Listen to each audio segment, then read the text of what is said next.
राधे राधे जी। जय श्रीमन नारायण। आदमी के जीवन में अनेक प्रकार की समस्याएं हैं। समस्याओं का अंबार है। सबसे व्यक्ति जब गृहस्थ हो जाता है, पारिवारिक हो जाता है, स्त्री पुरुष दोनों मिलकर के विवाह शादी होकर के जब एक हो जाते हैं तो सबके मन में इच्छा होती है कि आगे वंश बढ़े, 1 से 21 हो जाए। 1 से 21 ना, कम से कम 1 से 2, 2 से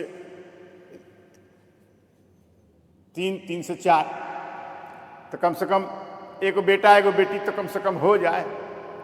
इतना तो इच्छा सब में पलती है।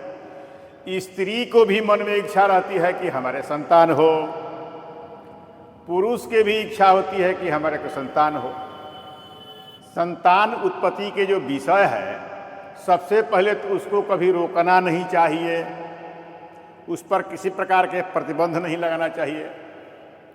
नेचुरल प्रकृति का जैसा नियम है उसके अनुसार छोड़ करके चलना चाहिए। भगवान के भरोसा जल्दी से जल्दी संतान हो जाए, जल्दी से जल्दी संतान का लाभ हो जाए, फिर उसकी सेवा हो जाएगी तो जल्दी से जल्दी जो है सो काम, गृहस्थ जीवन का काम सब जो है सो आगे आगे हो जाएगा। जल्दी बेटा होगा तो जल्दी बहू आ जाएगी, जल्दी बेटी होगी तो जल्दी जो है सो कि विवाह हो जाएगा उसका, तो जल्दी नाना नानी बन जाएंगे। तो संतान के जैसे मन में इच्छा सबकी होती है, लेकिन कोई कोई को संतान के उत्पत्ति में समस्या आ जाती है। इस संतान की उत्पत्ति में रुकने लगता है, समय बीतने लगता है, इंतजार होने लगता है, नाना प्रकार के उपाय करने लगते हैं। ऐसे करते हैं, डॉक्टर से दिखाते हैं, गुनी से दिखाते हैं, कोई कोई तो अंधविश्वास में पड़ करके ओझा गुनी के पास भी जाता है। लेकिन ये सब कुछ करने का जरूरत नहीं है। पहलका स्टेज में संतान प्राप्ति में जो बाधा हो रही है, हो नहीं रहा है, गर्भ ठहर नहीं रहा है, तो इसके लिए सबसे पहले जांचें। कहाँ जांचें? डॉक्टर के यहाँ जाने की जरूरत नहीं है। डॉक्टर वैद्य के यहाँ जाने की कोई आवश्यकता नहीं है। हम एकदम सरल उपाय बता देते हैं। स्त्री पुरुष दोनों के लिए सरल उपाय बताते हैं। सबसे पहले क्या करें? सबसे पहले भगवान की आराधना करें, संतान गोपाल मंत्र का जप करें। संतान गोपाल के मंत्र के जप करने से मेरे जीवन का अनुभव है, शीघ्र ही लाभ हो जाता है। आदमी को जो है सो वंश की प्राप्ति हो जाती है, संतान की प्राप्ति हो जाती है। एक कौन आजमा करके हम देखे हैं, हम जानते हैं। तो संतान गोपाल का मंत्र जो है सो ओम क्लीम देवकी सुत गोविंद वासुदेव जगतपते देहि में तनयम कृष्णम त्वाम अहम शरणम गता, इस मंत्र का जप करें। ओम क्लीम देवकी सुत गोविंद वासुदेव जगतपते देहि में तनयम कृष्ण त्वाम अहम शरणम गता, इस मंत्र का जप करें। कैसे करें? 1-2 माला रोज जप करें, 2 माला कम से कम रोज जप करें, कम से कम, नहीं तो अधिक से अधिक 11 माला करें रोज। नियम बना लें, जितने अधिक से अधिक जप करेंगे उतने जल्दी से जल्दी फल मिलेगा। अगर ऐसा नहीं हो रहा है तो फिर जांचें कि कोई आंतरिक गड़बड़ी तो नहीं है। आंतरिक गड़बड़ी के पता कैसे लगा सकते हैं? प्राकृतिक उपाय है, स्वभाव से प्राकृतिक उपाय है। दुनिया में मिलने वाला एक बीज है जिसका नाम है जौ। जौ से बार्ली बनता है, बच्चों को दिया जाता है। वही जौ, जो जवा है, जो कलश के स्थापना में कलश के नीचे सप्त धान्य में के रूप में जौ को दिया जाता है, जो जौ के अंकुर होते हैं। तो इसे जौ को अंकुर कराना है, लेकिन अंकुर कराने का नियम कुछ दूसरा है। अंकुर जौ के कैसे कराएं?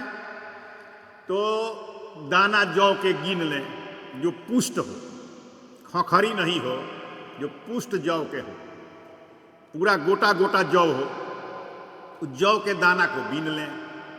100 अलग गिन करके रख लें और फिर 100 अलग गिन कर रख लें।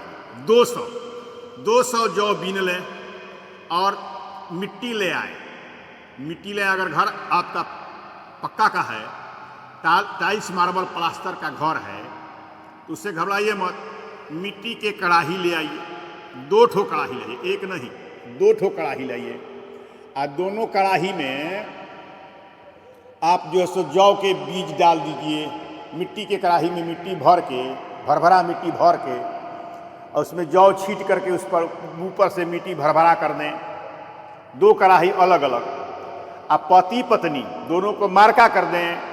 ये एक कड़ाही पत्नी के लिए, एक कड़ाही जो है सो जौ डाला हुआ पति के लिए, दोनों को मार्का कर दें। और मार्का करने के बाद दोनों पति पत्नी अपने अपने मिट्टी के जौ के बीज डाले हुए मिट्टी के कड़ाही में प्रत्येक दिन रोज जगते जगते उस पर पेशाब करें। अपने अपने कड़ाही पर रोज पेशाब करें। कै दिन? 7 दिन। 7 दिन तक, मतलब कि हल्का भीग जाए। ज़्यादा करेंगे तो फिर ज़्यादा उसमें एक्स्ट्रा होने लगेगा, बाहर निकलने लगेगा, गंदगी फैलने लगेगा। तो रोज जो है सो लज्जा भय संकोच को त्याग करके और रोज उस पर 7 दिन तक उस पर पेशाब करें। इसके बाद तब देखें कि किसका कितना अंकुर होता है, उसको गिने। पति के अंकुर 100 है, 100 में 100 है, या 100 में 99 है, या 100 में 80 है, या 100 में 70 है, या 100 में 50 है, या 100 में 40 है, या 100 में 10-20 है। गिने। पत्नी का भी अलग गिने पर कितना है, उसमें 100 में 100 आया, 100 में 90 है, 100 में 80 है, 100 में 70 है, 60 है, 50 है, 40 है, 30 है, 20 है, 10 है कि नहीं है। तो 7वें दिन उसका परिणाम देखें। जब जमा है, अंकुर लिया है, उसमें से अंकुर लेने के बाद कोई जो है मर तो नहीं गया है, इसको भी देखें, जांच कर। अगर जिसका जौ अगर वो 50 से कम जम रहा है तो उसमें कुछ जो है सो फेर है, उसके आंतरिक गड़बड़ी है। ये समझ जाए कि आंतरिक गड़बड़ी है। 50 से अगर कम जम रहा है तो आंतरिक गड़बड़ी है, और 50 से अगर ऊपर जम रहा है, उसका अंकुर हो रहा है, 100 डाले हैं भी, तो समझिए कि उसका गड़बड़ी आंतरिक गड़बड़ी नहीं है, उसका आंतरिक गड़बड़ी ठीक है। अगर पुरुष का जो है सो अगर 50 से कम आया, 40 आया, 30 आया, तो पुरुष के वीर्य में गड़बड़ी है, उसको तब ठीक करना पड़ेगा। उसके लिए आयुर्वेदिक दवाई है। उसके लिए जो है सो वो घृत जो है सो उसको पकाया जाता है, घृत पका करके खिलाया जाता है। जो 40 औषधियाँ हैं उसके साथ जो है सो फल घृत बनाया जाता है, और फल घृत बनाने से जो है सो उसका वीर्य पुष्ट हो जाता है, और फल घृत बना करके दोनों को खिलाया जाता है। फल घृत में ऐसा शक्ति है, आपको विधि बता देंगे हम, फल घृत बनाने का विधि बता देंगे। वो फल घृत आप घर में भी बना सकते हैं। आप जो है सो उसमें गाय का घी के प्रयोग किया जाता है। गाय के घी के प्रयोग करने से फल घृत तैयार हो जाता है। 40 औषधियाँ डाली जाती है और निश्चय फल मिलता है उसका। ये ध्रुव है, ये आयुर्वेद का सिद्धांत बताते हैं आपको। लेकिन पहले जांच करें कि कौन की कितना अंकुर हो रहा है। जो अंकुर के हिसाब से ही उसके औषधि का प्रयोग किया जाता है, उसी के मात्रा के अनुसार औषधि दिया जाता है।